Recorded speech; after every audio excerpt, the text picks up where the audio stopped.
अति शुभ योग, शोभन योग और अनुराधा नक्षत्र में मनाई जाएगी इस बार गोवर्धन पूजा।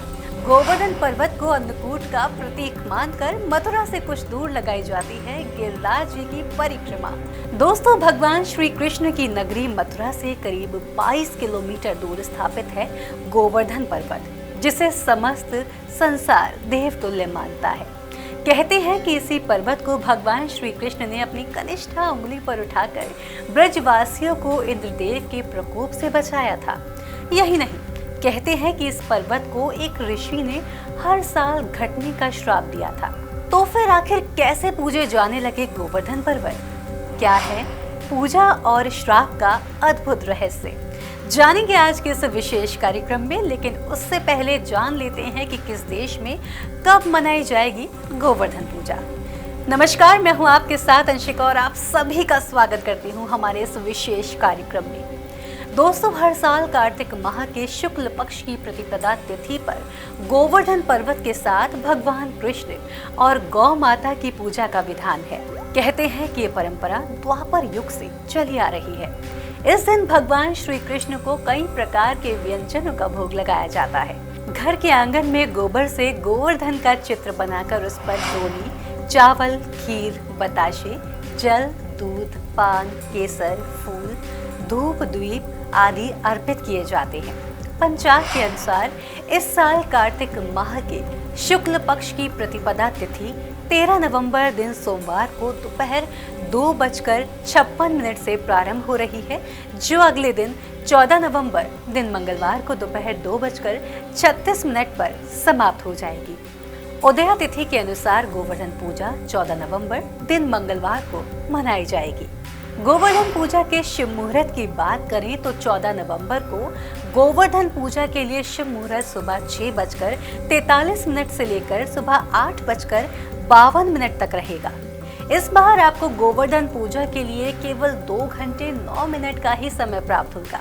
इस दिन शोभन योग सुबह से लेकर दोपहर 1:57 तक रहेगा। पौराणिक कथा के अनुसार भगवान श्री कृष्ण ने माता यशोदा से एक बार इंद्रदेव की पूजा का कारण पूछा। तब माता ने श्री कृष्ण को बताया कि इंद्रदेव वर्षा करते हैं, जिससे फसल अच्छी होती है।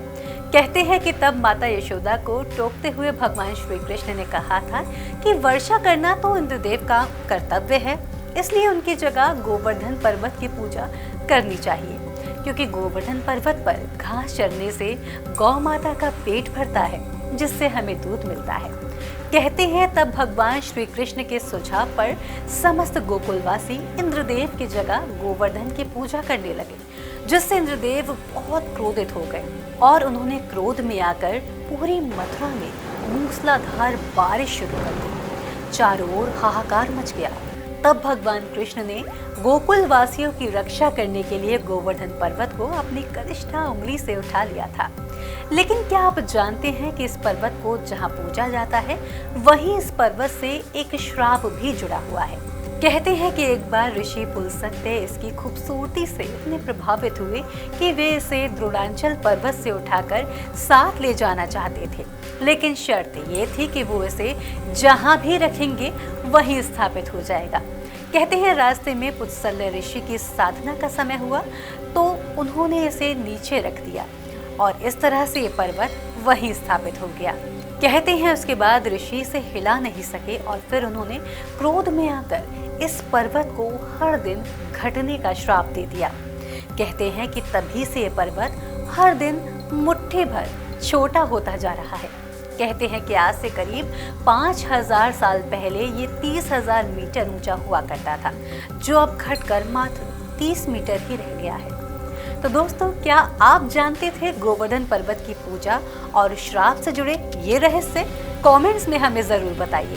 वीडियो पसंद आया हो तो जितना ज़्यादा हो सके उतना ज़्यादा शेयर करें और इसके साथ ही चैनल पर नए हैं तो सब्सक्राइब करना ना भूलें। इसी के साथ आप सभी को गोवर्धन पूजा की ढेर सारी शुभकामनाएं। आप सभी पर भगवान श्री कृष्ण की कृपा बनी रहे, इसी कामना के साथ आज के लिए इतना ही। मुझे दीजिए आज्ञा। नमस्कार।